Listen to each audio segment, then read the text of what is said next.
The Musician's Map ebook is the new definitive guide on building success in music.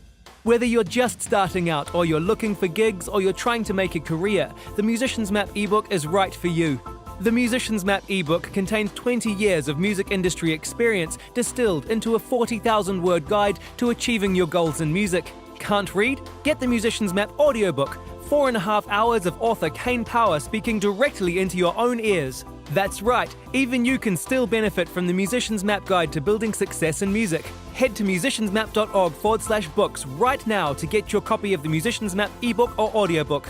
Get it today and receive a special one-time only offer of a personal pat on the back from author and podcast personality Kane Power. The Musician's Map ebook and audiobook is also available at Amazon and Audible if you feel like supporting those giant websites as well. The Musician's Map ebook, your guide to building success in music. Proof of purchase required for pat on the back. To receive a pat on the back, you must travel to Raglan, New Zealand. Travel not included in purchase price.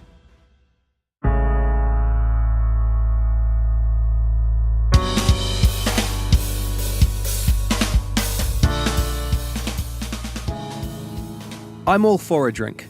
In fact, if you put me in almost any group of people, I'd probably be one of the first to put my hand up for a drink or two, or three. But up until now, over maybe 20 years of regularly drinking alcohol, I've been able to maintain a fair amount of control of my consumption. I might drink more than many people, but I don't think I've ever had a serious problem with alcohol. I have, however, seen many people who have had a problem. Some of them friends, many of them musicians. As musicians, we find ourselves inextricably linked with the alcohol industry. How many music venues can you think of that don't sell booze? This might not seem like the biggest issue facing musicians, but I think it's a problem, and I think we need to take a closer look at how this association between alcohol and music is affecting the lives, careers, and integrity of our artists. Alcohol is a serious drug that doesn't just ruin the odd gig or occasionally stifle the chance of a promising career. It ruins lives. It kills. This week, we're talking about alcohol in music, its role, its influence, and its consequences. I'm going to share my thoughts, and we'll hear some expert opinion on the matter. But first, a culture of cool. I might be showing my age here, but as a teenager, who else remembers the iconic vision of a permanently wasted rock star? For me, it was figures like Kurt Cobain, Marilyn Manson, Scott Weiland, Keith Richards, bands like Kiss, Oasis, Frenzal Rhomb, Pantera, Guns N' Roses, Metallica, and perhaps the poster child of the wasted performer, Janis Joplin. We came to expect images and video clips of beer-soaked performances, swigging straight out of bottles of Jack Daniels on stage, debauched after-parties, and songs about drinking and drugs. Who remembers Tommy Lee from Motley Crue downing a bottle of Jack while still playing the drums? I sure do. But why is it that if we saw a guy on the street chugging straight bourbon from the bottle, we'd think it was disgusting and sad? But when Tommy Lee does it in front of millions of people, it's the epitome of cool. To me and to millions of others, these people were the role models for our formative years, the stars we aspired to be. To my impressionable young mind, being wasted and drunk was synonymous with being a rock star. They made it look so fun and appealing that my friends and I would mimic them whenever we could get our underage hands on some booze. These guys were so successful while seemingly constantly drunk or on drugs, we thought it was how you became a rock star. That being an alcoholic was almost a rite of passage to becoming a musician. All the greats were on drugs, right? It's how you write a good song. Musicians have a knack of making addiction seem cool. The arrogant swagger, bottle of branded bourbon in one hand, cigarette in the other, between song quips of "Who wants to get high?" are met with cheers and applause. Look at this model rock star, confident, cool, and comfortably wasted. So when I started playing in bands, what was I doing? I was trying to imitate my heroes by drinking whenever I was making music. In fact, If I really think about it, if I came round to your house for a jam tonight, I'd probably bring a six-pack. That's how ingrained drinking is with my process and enjoyment of making music. Except, I've been a musician for 20 years, and up until a couple of years ago, I thought making music would be my career. Recently, I've been on a little break from making music, although I'm heading back to it now, but I sure as hell haven't been on a break from booze. I guess the point I'm trying to make is that our young musicians are still growing up in a culture where alcohol and drug abuse is seen as something that's cool and acceptable for successful musicians. It's influencing their decisions, it's influencing their progression, and it's impacting their art. And that's a problem. So where does it start? Gigs. Let's think about the most common situation that leads us to think a drink might be helpful. Who listening has been nervous before a gig? I certainly have, and I know from years of experience that alcohol makes getting on stage in front of a room full of people a whole lot easier. It lowers inhibitions, boosts confidence, and enhances your performance. The problem here is that it also makes you sloppy. If I have more than one beer before playing the drums, I will not be as tight as I would be if I was sober.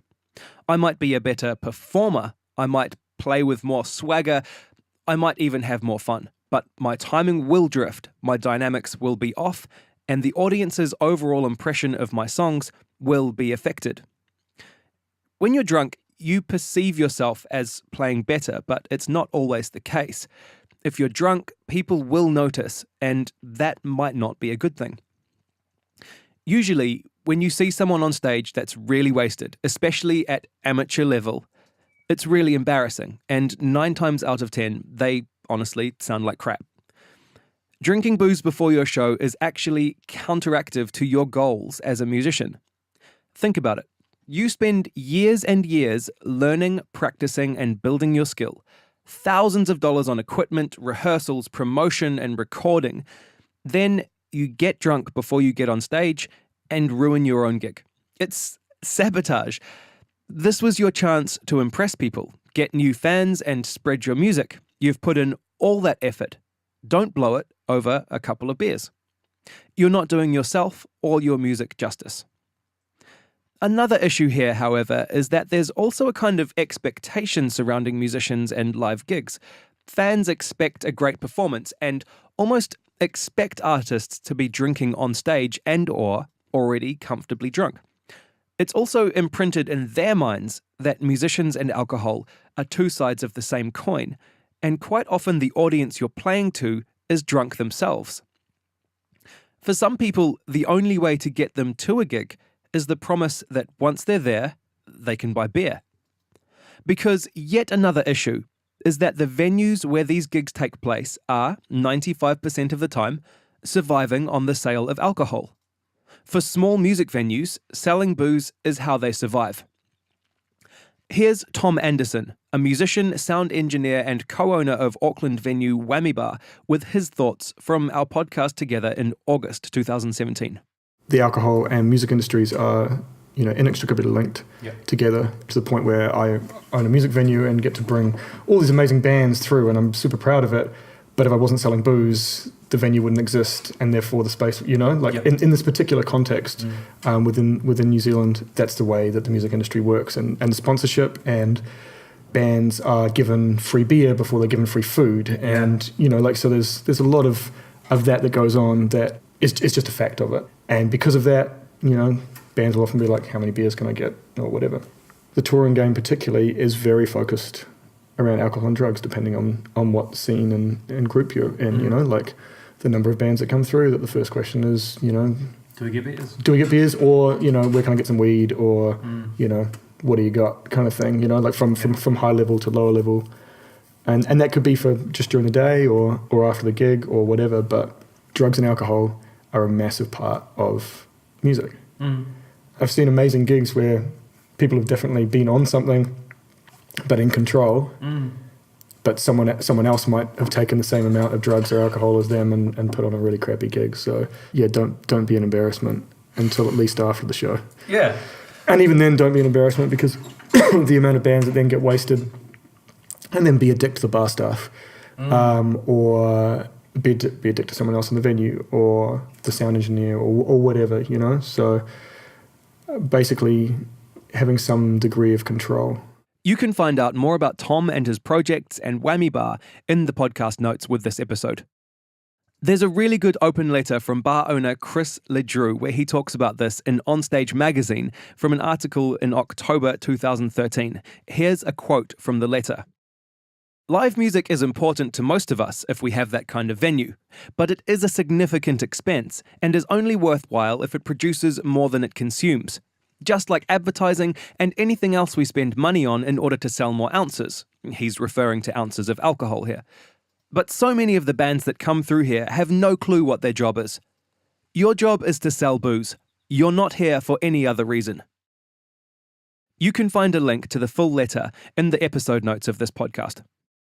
So, our venues are sponsored by alcohol brands, and they are only able to put on gigs because they sell alcohol, and in many cases, only book music acts in order to sell alcohol, because people won't come to gigs unless they can drink, and the venue won't survive without selling alcohol. I mean, if this isn't indoctrination or the sign of a serious problem within our culture, you tell me what it is.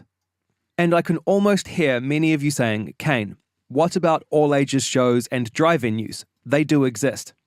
And you'd be right, yes, they do exist. But just as an exercise, take a look at your local gig guide for the next month and see where all the gigs are being held. Are they at churches and youth centres and schools?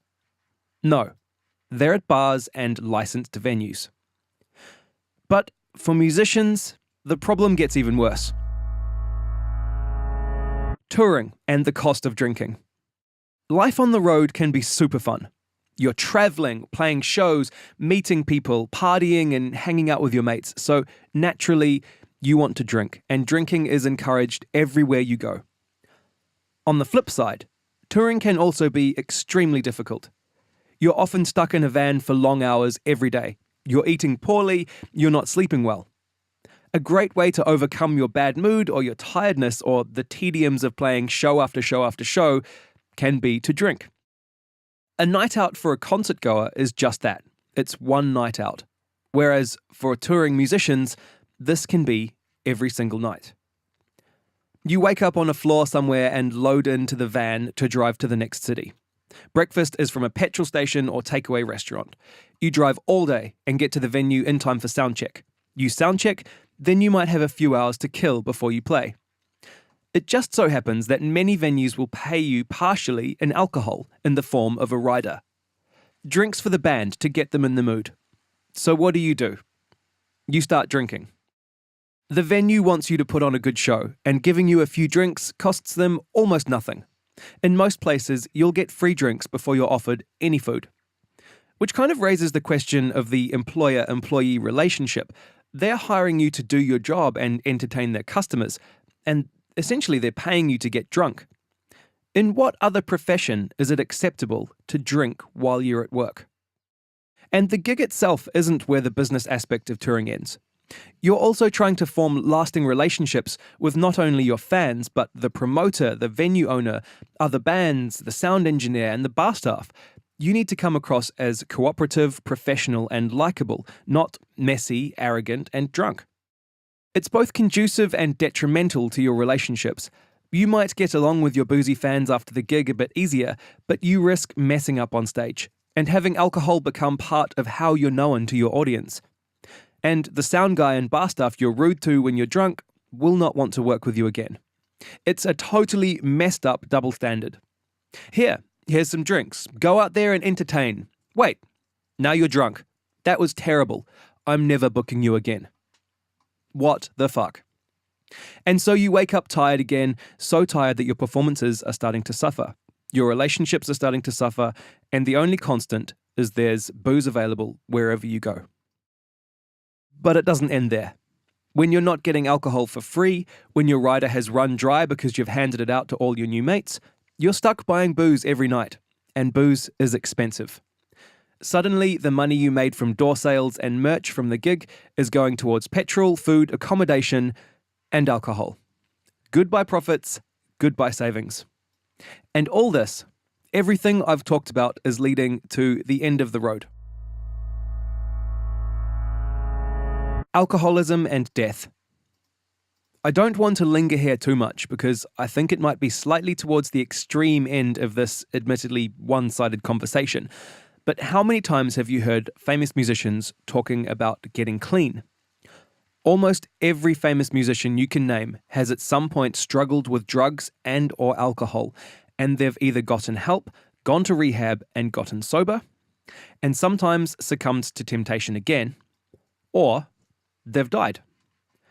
This is an industry so sick with ingrained indoctrination, distribution, promotion, and glorification of alcohol, it's willing to let its own figureheads die to maintain its dangerous, carefree image. Amy Winehouse died of alcohol poisoning. Billie Holiday died as a result of liver damage through sustained alcohol abuse. Bon Scott died from acute alcohol poisoning. Brian Jones drowned while heavily intoxicated from alcohol and drugs. Janis Joplin died of a heroin overdose compounded by alcohol. Jeff Hanneman died from liver failure as a result of sustained alcohol abuse.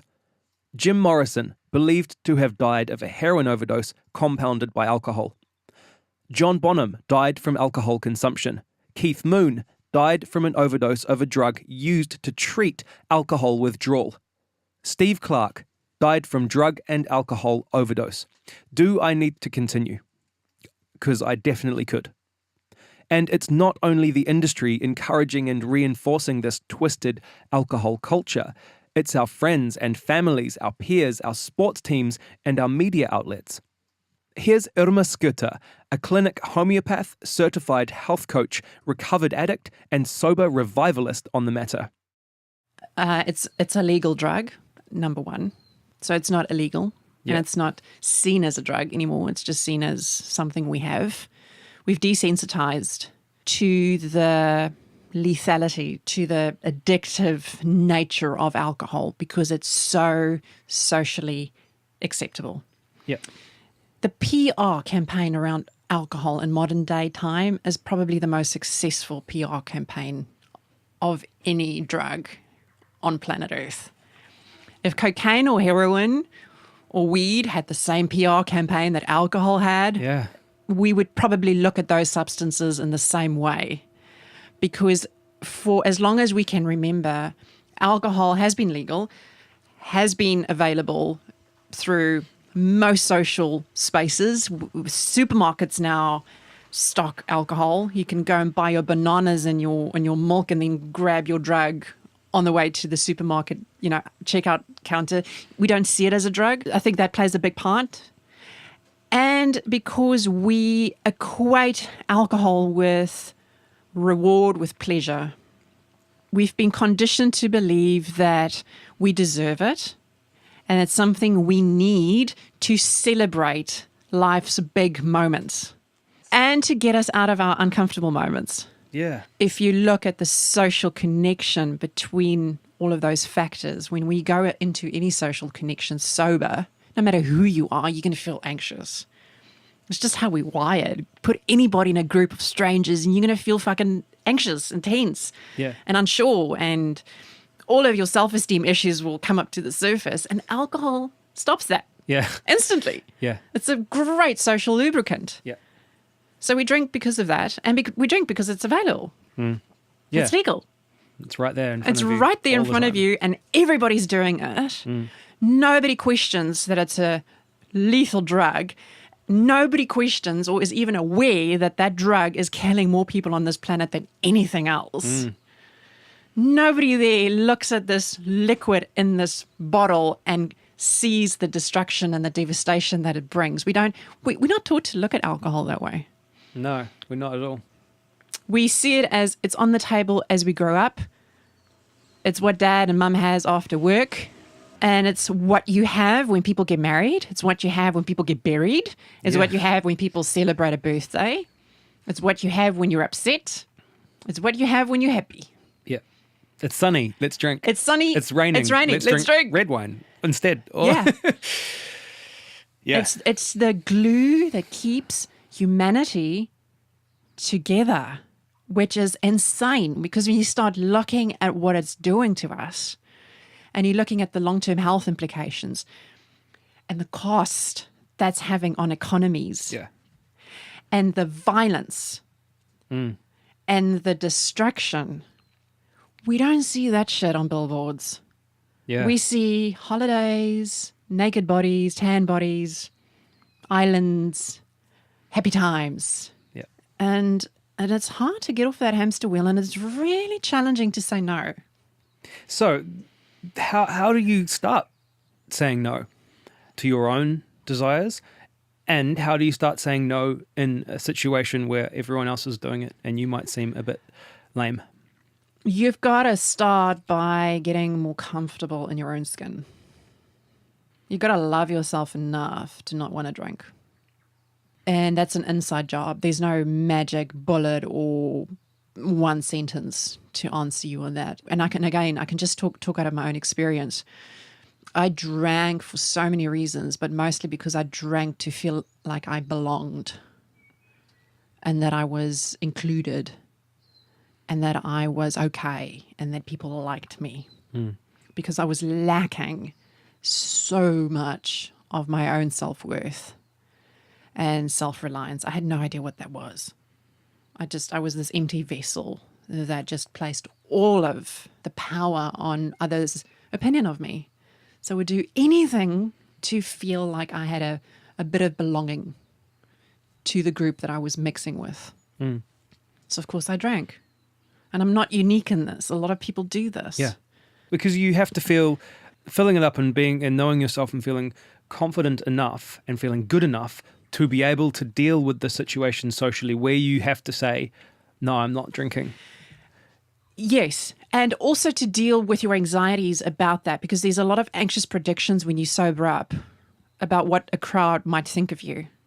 In the beginning, when you let go of alcohol, the idea of doing it sober at a party is really overwhelming. Yeah. It's normal. Yeah. Because you think everybody's going to be looking at you and you think everybody's going to be questioning you and judging you for saying no. But it's my experience that once you do it and you go into space, people aren't really that interested in you. They're so self-focused Yeah. and self-absorbed. This is human nature. Yeah. That they want to be the center point. They want to be the focus, and they're not Sure. really that bothered whether you're doing it sober or not that night. Yeah. What they bothered about is whether they're having a good time Yeah. and whether they're going to have a drink again once this drink is finished. Yeah. There's a moment of awkwardness only because you, at first, it's a big step and a big change in your life. The idea of going to a party without drinking. How am I going to have fun? Is that even possible? How am I going to talk to people? I get so awkward and anxious and all of those things happen in your mind. And yet you go and then you realize it's insignificant in the greater scheme of things because it's a moment where you feel a little bit overwhelmed and then it's gone. And it's not that bad. And it's not about you. If there is a knob jockey in the crowd that has an opinion about the fact that you're sober, it's often because they are dealing with their own demons around their drinking. Sure. Do you think it is a result of your progression and your age that you have been able to make this step? And do you think it is easier for someone of your age? We're not that far apart, by the way. My age too. You probably got a couple of years on me. Than it is to, like, the thought of giving up alcohol or choosing not to drink when I was late teens, early 20s, that seems totally not even a possibility because you almost would be ostracized and ridiculed by your peers. Maybe not by your good friends, but by if you went to a party sober, you probably wouldn't have it that great a time. A really good question. Is it harder? It must I be. think it is harder, especially because at that age, who we are is still so influenced by our external circumstances. If I see what's happening with young adults and how it's encouraged and the pressure to drink and how it's accepted, it just breaks my heart because you're setting yourself up later on in life Yeah. for possible long-term issues. And we're doing it to these people, our culture. I mean, we are encouraging our young people to drink. Have you heard something I haven't even thought about up until right now, of the straight edge movement?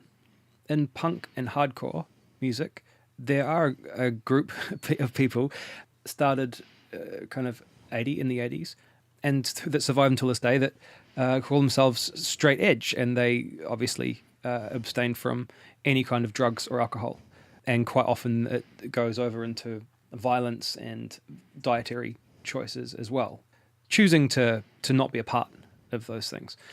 And they're quite outspoken in those scenes.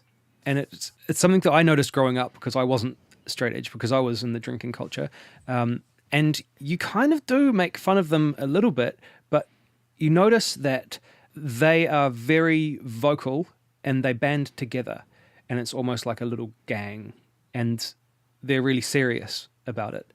And it's this almost like ultimate punk thing, isn't it? To reject this culture that we're all just obsessed with, and go, nah, fuck that. I'm not going to drink. I'm going to have a clear mind. And then to do it as a teenager as well. Really, really strong. That's courageous.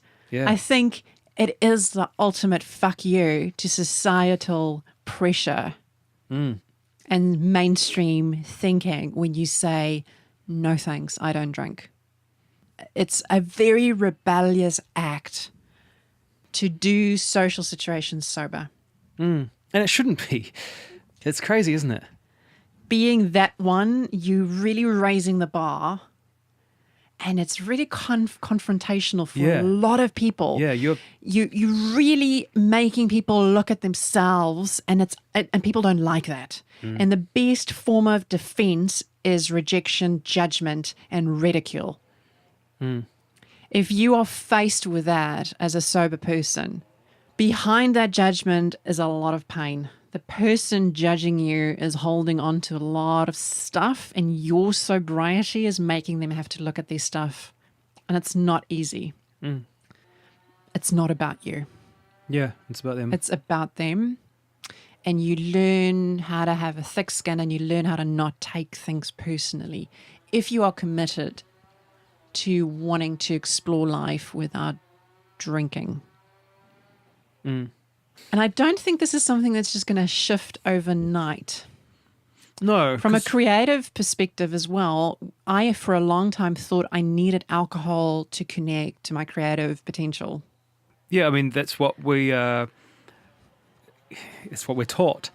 Especially as musicians, as artists, you are taught that all of the greats were influenced by drugs or alcohol. The Beatles, from everybody, all of the greats made their best music while they're on drugs, apparently, supposedly, and drinking. And so you think that that's how you're going to get there as well. Yeah. And most of the time, it's really, really not. It's everything but. Yeah. Again, it's just my experience that nothing severs me more from my creative potential than alcohol. It's like a wedge that occurs between me and my authentic self when I drink. I'm interested in something that someone brought to my attention a while ago, was the link between artists and mental health issues. Someone predisposed to creativity and introspection is therefore more predisposed to depression and other mental health issues. Would you say that artists maybe have a higher predisposition to alcoholism? Or is it the same across? I'm only speaking from an artist's point of view, so I don't know. But I think those of us that are more inclined to use our creative potential as a form of expression, and we're all creative beings, but even more so those that go there all the time, like musicians, like painters, like writers, there seems to be a link between mental health and substance abuse disorders and the creative worlds. It might be because the makeup of that particular mind they give themselves more permission to feel. They give themselves more permission to go to a different space of creation than people who sit in front of a computer or at a desk. The chemistry is different, and the dopamine levels of a creative person is very different to someone who works in accounts. Sure. Okay. Yeah. And so, yes, there is a link.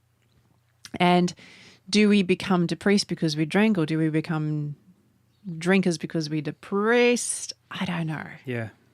And I think some people walk this earth more aware of that part of their beings. And it's sometimes it's harder for some people to be here, and sometimes it's not.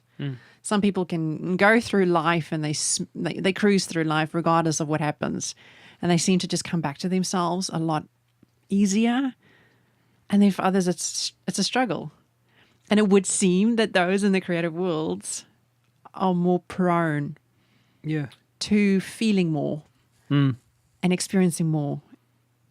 Or maybe other people are just hiding it better. I don't know. Yeah.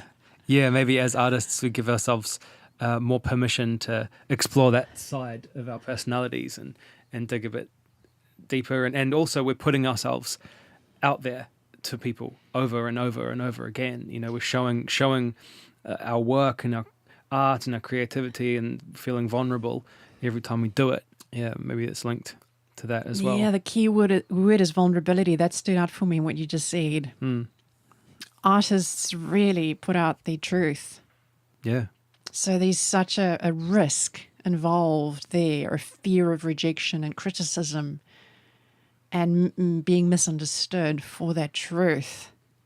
And that's a scary fucking place, man. Yeah, it is. To fully put yourself out there all the freaking time so that you can produce the art that you produce, you've got to allow yourself to be that vulnerable. That's where the magic happens. Yeah. And that's where people connect with. That's what people connect with. But far out, the risk we take, because it's like you're doing downward dog naked in front of the Pope. You're so exposed. Yeah. And yet it's where we go for our greatest inspiration. Yeah. So perhaps that is the key to answer your question. That level of vulnerability that artists give themselves permission to go to. And then the fear and the anxiety that comes with that. And the attachment to the emotions that come with that. Of course, if there's something like alcohol or any other kind of substance that promises instant relief, of course we're going to go there. Unless we are taught to be with the discomfort differently. What about not giving it up 100%? Is there a way to, I suppose there is a way, isn't there, to function happily without it? My simplest answer to that is to develop ways when you're sober that help you to tap into your natural dopamine reserves. Dopamine is your motivation molecule. It's our feel-good molecule. It's a neurotransmitter that connects the neurons in the brain. If you're a creative, this is the shit that you want to have, because dopamine gives you a sense of achievement. It gives you a drive. It gives you the will to get through tasks. If you don't have enough dopamine in your brain, you're going to start something, you're going to run out of steam, you're going to procrastinate, you're going to feel overwhelmed, you're going to lack motivation, you're going to lack drive, you're going to lack creativity. You're not going to have the energy and the will to get shit done. If you're charging on dopamine, life feels good. Alcohol and substances, most of our recreational substances, really affect the dopamine levels. That's why we want them, because they make us feel so good, and it's because of the dopamine. So if you want to cut down on your drinking and you don't want to go there all the time, you've got to rewire your brain. This is neuroscience 101. You've got to find ways to elevate your dopamine levels so that you don't look for instant relief, because alcohol promises, substances, drugs promise instant relief, because for a moment you have pleasure. For a moment you feel freaking good, but then you have that crash. And that's awful. And then you've got to recover from that. And then often you get the cravings to want to go back there. So you want to break the cycle of craving and seeking and grasping the substance by changing how you do the small things in your life. The only way you can get your dopamine levels charging naturally, sustainably, is by first accepting that this is where you're at. If you're feeling low, if you're getting up in the morning and you're like, oh, I don't know if I can get through the day, it's often all the signs of depression. Those are usually signs that you're low in dopamine. Look at ways to get your levels up. There's all sorts of ways you can get your dopamine levels up. Meditation helps. Yoga helps. Developing a beginner's mind, starting something new, doing something from scratch, learning a new technique, learning a new hobby. That sense of achievement and the quest of learning something or playing a board game that takes a lot of mental focus, like chess. I'm not talking like Monopoly, but something that really involves strategic focus. All of those things enhance your dopamine levels. The more dopamine, the better you'll feel, the less you're going to crave booze. Bottom line, rewarding yourself for a job well done by doing something nice also boosts your dopamine levels. Foods that are high in good fats, foods that are high in protein restores dopamine. Sex, falling in love, that kind of connection, hanging out with your friends, having that real connection, patting a dog, being present with your kids, all of those things up your natural sense of connection. And what it does in the long run is help you be more content and calm and connected to your present moment. And I think at the end of the day, if there's one thing we can do to help us let go of habits that don't serve us, it's to cultivate that ability to be content within that small moment, within this present moment, without needing to escape it. Does that make any sense? It does. Irma works in holistic addiction recovery, mental health, and natural medicine. For more of her approach to sobriety, check out the links in the podcast description. So I think that's all for this week. Maybe I've only worked through my thought process a bit further by doing this podcast. I didn't really come to many conclusions, I guess, and it's something that I would like to revisit. But hopefully it's caused some of you to have a think. Maybe it's going to start some conversations between listeners and between me and some listeners. If there was a moral to this podcast or an overall message to take away from it, I think it would just be to consider your influences, consider your motivation, consider your choices, and just to look after yourself. It's not always cool to drink. Maybe next time you're about to get on stage or go to rehearsal or even out with friends, take a look around and ask yourself, why do I need a drink to do this? I want to say thank you to Tom Anderson and Irma Schutte for sharing their thoughts. Check out the episode notes to find out more about them. The artist of the week is Giraffes. Check them out at giraffes.com and facebook.com/giraffes. Also, while you're on Facebook, go to the Musicians Map page at facebook.com/musiciansmap and hit like. This podcast and the website musiciansmap.org is dedicated to sharing knowledge and advice about music and the music industry. It's all about community, honesty, and positive progress. The experiences, stories, and advice shared on the podcast are given freely with the hope that you can relate to them and benefit from them. If you've found this podcast enjoyable or useful, make sure to check out the Musicians Map ebook and audiobook about building success in music. You'll find it at musiciansmap.org/books, Amazon, and Audible. And buying a copy of the book directly contributes to the continuation of this podcast. There's also a free ebook, How to Get Your Music Heard. Go to musiciansmap.org/free-book to get your copy. If you have a suggestion for the podcast or for the YouTube channel, or you just want to get in touch and say hello, please do so via the Musicians Map Facebook group or by email at kane@musiciansmap.org. Thanks for listening and stay positive.